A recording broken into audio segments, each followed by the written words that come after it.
আসসালামু আলাইকুম, সবাইকে ঘরোয়া ফুডের পক্ষ থেকে শুভেচ্ছা। আজকে আলু দিয়ে চপ বানিয়ে দেখাবো। এর জন্য আলুগুলো আমি প্রথমে সিদ্ধ করে নিয়েছি, আর এখানে ব্যাটার তৈরি করে নিয়েছি। ব্যাটারের মধ্যে কিছুটা লবণ এবং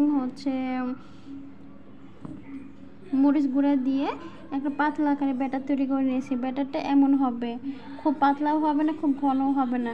ব্যাটারটাকে এখন 10 মিনিট রেস্টে রেখে দেবো। আর এর সঙ্গে আলুটা আমরা ভর্তা করে নেব।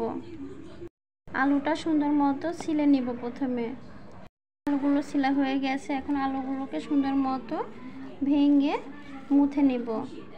আলুগুলো মোথা হয়ে গেছে, এখন এর মধ্যে পেঁয়াজ কুচি দিয়ে দেব, মরিচ কুচি দিয়ে দিলাম 2টা, হাফ চামচ মরিচ গুঁড়া,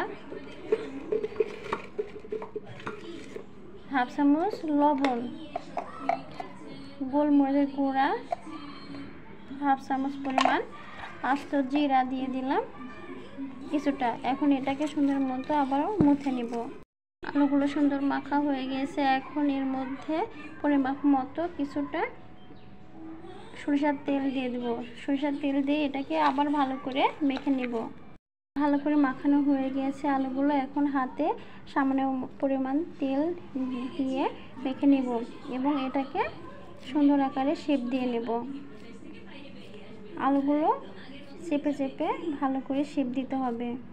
এইভাবে করে সবগুলো আলু ভর্তা শেপ দিয়ে নেব। আলু ভর্তার সবগুলো ভর্তা শেপ দেওয়া হয়ে গেছে, এখন এগুলোকে তেলে ভেজে নেব।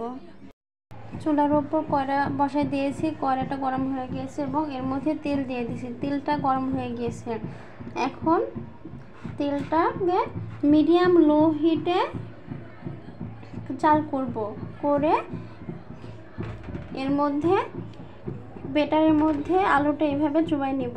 নেওয়ার পরে এটা তেলে ছেড়ে দেব। এইভাবে করে সবগুলো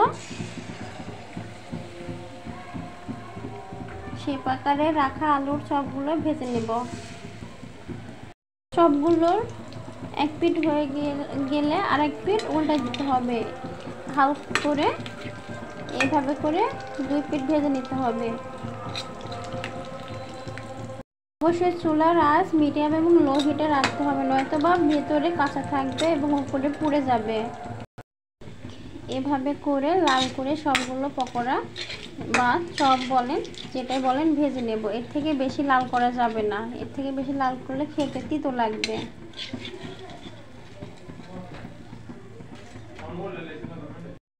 সবাই ইচ্ছা করলে বাড়িতে এভাবে আলুর চপ বানায় খেতে পারেন। অনেক টেস্টি এবং ভালো মজা লাগে খেতে। সবাইকে ধন্যবাদ। আসসালামু আলাইকুম।